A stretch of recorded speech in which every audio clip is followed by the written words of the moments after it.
News அவர் தமிழ் நேயர்களுக்கு வணக்கம். உயர் படிப்பிற்காக லண்டன் செல்கிறார் பாஜக மாநில தலைவர் அண்ணாமலை. உள்துறை அமைச்சர் அமித்ஷாவை சந்திக்க இருக்கிறார் அதிமுகவின் பொதுச் செயலாளர் எடப்பாடி பழனிசாமி. அப்போ பாஜக மாநில தலைவர் பொறுப்பு யாருக்கு? மாநில தலைவர் பொறுப்பு மாற்றப்பட்டால் அதிமுக பாஜக கூட்டணி மீண்டும் இணைமா? இப்படி பல்வேறு விவாதங்கள் நேற்றிலிருந்து கிளம்பி இருக்கு. இதுல எது உண்மை, எது பொய், என்ன நடக்கிறது விரிவாக பார்க்கலாம். பாஜகவின் மாநில தலைவராக இருக்கக்கூடிய அண்ணாமலை கிட்டத்தட்ட 3 மாதங்கள் சர்வதேச அரசியல் படிப்பிற்காக லண்டன்ல இருக்கக்கூடிய ஆக்ஸ்போர்ட் யூனிவர்சிட்டியில படிக்க இருக்கிறாரு. அவரு செப்டம்பர் 2ஆம் தேதி இந்த படிப்பானது தொடங்க இருக்கிறது. அதனால அதற்கு முன்பு ஒரு வாரத்திற்கு முன்பே இவர் லண்டன் செல்ல இருக்கிறாரு. சோ இந்த பாஜக மாநில தலைவர் பொறுப்பை யாருக்கு வழங்கப்பட இருக்கு அப்படின்னு ஒரு கேள்வி எழுந்திருக்கு. இதையெல்லாம் தாண்டி ஒவ்வொரு ஊடகங்கள்ல ஒவ்வொரு காலம் நிர்ணயம் செய்யப்பட்டிருக்கு. என்னன்னா, இந்த சர்வதேச அரசியல் படிப்பு 6 மாதம், 4 மாதம், 3 மாதம் அப்படின்னு நிறைய சொல்லப்பட்டிருக்கிறது. இந்த அரசியல் படிப்பானது 2.5 மாதங்கள் தான். அந்த ஆக்ஸ்போர்ட் யூனிவர்சிட்டி ஒரு தேர்வை வச்சுதான் கிட்டத்தட்ட 12 பேரை தேர்ந்தெடுத்திருக்காங்க. இந்த 12 பேர்ல ஒருத்தர் தான் அண்ணாமலை அவர்களும் அப்படின்னு பல்வேறு விஷயங்கள் வெளியில வந்திருக்கு. இது எந்த அளவுக்கு உண்மை அப்படிங்கிறத நமக்கு அவங்க தரப்புல இருந்தே ஒரு அறிக்கை வாயிலாக வெளியில வந்தாதான் தெரிய வரும். சரி, அதுக்குள்ள அப்போ இவரு லண்டன் போயிட்டாரு அப்படின்னா மாநில தலைவர் பொறுப்பு யாருக்கு அப்படிங்கிற விவாதமும் கிளம்பி இருக்கு.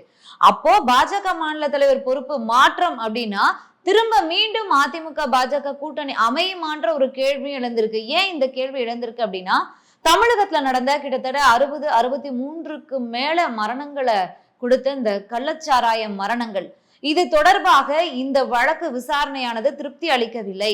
சிபிஐ விசாரணை வேண்டும் அப்படின்னு அதிமுக பொதுச் செயலாளர் எடப்பாடி மற்றும் அதிமுக முன்னாள் மூத்த அமைச்சர்கள் இவங்க தலைமையில உள்துறை அமைச்சர் அமித்ஷாவை சந்திக்க டைம் கேட்கப்பட்டிருக்கிறது. டைமும் ஒதுக்கப்பட்டிருக்கிறதா ஒரு தகவலும் இருக்கிறது.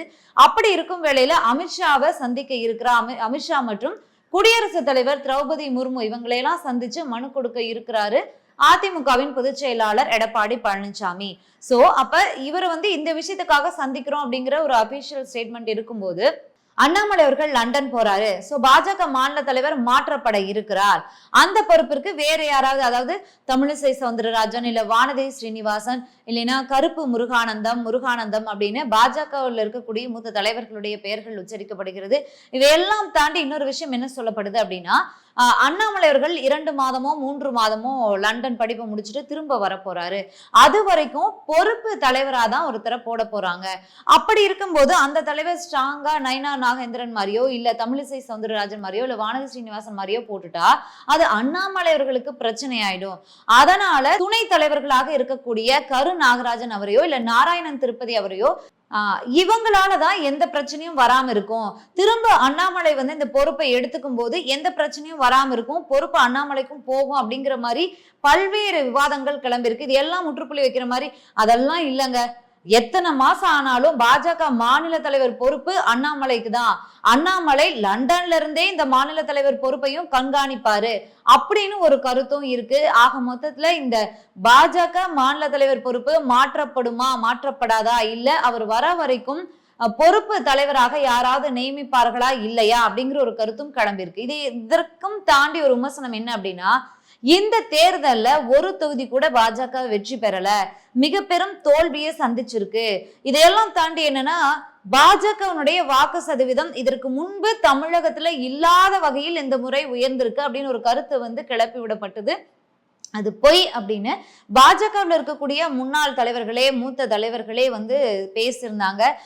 பாஜகவுல மத்தியிலையும் போய் அந்த புகார்கள் அடுக்கப்பட்டிருந்தது. இது எல்லாமே எல்லாருக்குமே தெரிஞ்ச விஷயங்கள் தான்.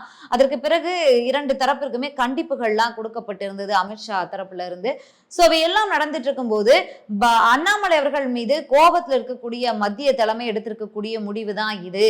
அதற்கு தான் இவர் படிப்பிற்காக லண்டன் போறாரு அப்படின்னு சொல்லப்படுது. ஏன் இவர் ஐபிஎஸ் படிக்கும் போதே இந்த அரசியல், சர்வதேச அரசியல் படிக்கலையா? திடீர்னு புதிதாக போய் லண்டன்ல போய் படிக்கணுமா அப்படின்னு பல்வேறு விவாதங்கள், கருத்துக்கள், விமர்சனங்கள் எழுந்திருக்கிறது.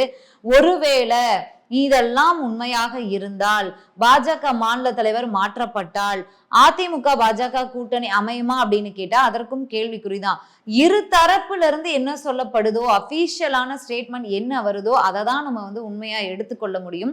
இதற்கிடையில இந்த விக்கிரவாண்டி இடைத்தேர்தல், இந்த விஷயத்தையும் நம்ம சொல்லிதான் ஆகணும். ஏன் அப்படின்னா, இந்த விக்கிரவாண்டி இடைத்தேர்தல அதிமுக அதன் கூட்டணி கட்சிகளான தேமுதிக இன்னும் சிறு கட்சிகள் எல்லாம் இணைந்து இந்த இடைத்தேர்தலை புறக்கணிக்கிறோம். ஏன்னா திமுக ஈரோடு இடைத்தேர்தலையே எப்படி வெற்றி பெற்றாங்கன்னு எல்லாருக்குமே தெரியும், அதனால நாங்க இந்த தேர்தலை புறக்கணிக்கிறோம் அப்படின்னு சொல்லி புறக்கணிச்சிருந்தாங்க.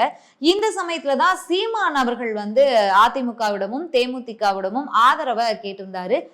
அதிமுக தேமுதிக தொண்டர்கள் இந்த முறை நாம் தமிழருக்கு வாக்களிக்கணும் அப்படின்னு சொல்லி வேண்டுகோளை விடுத்திருந்தாரு. அதை நேரடியாவே செய்தியாளர்கள் பிரேமலதா அவர்களிடமும் எடப்பாடி அவர்களிடம் கேட்டபோது அவங்களுடைய பதில் என்ன இருந்துச்சுன்னா, புறக்கணிப்பு தான் அப்படின்னு ஒரு கருத்து தான் இருந்துச்சு. இந்த நிலைமையில தான் பாமகவின் வேட்பாளர், அதாவது பாஜக கூட்டணியில் இருக்கக்கூடிய பாமகவின் வேட்பாளர் அன்புமணிக்கு ஆதரவளிக்கும்படி அதிமுகவிடம் பாமக அன்புமணி ராமதாஸ் கேட்டிருக்காரு.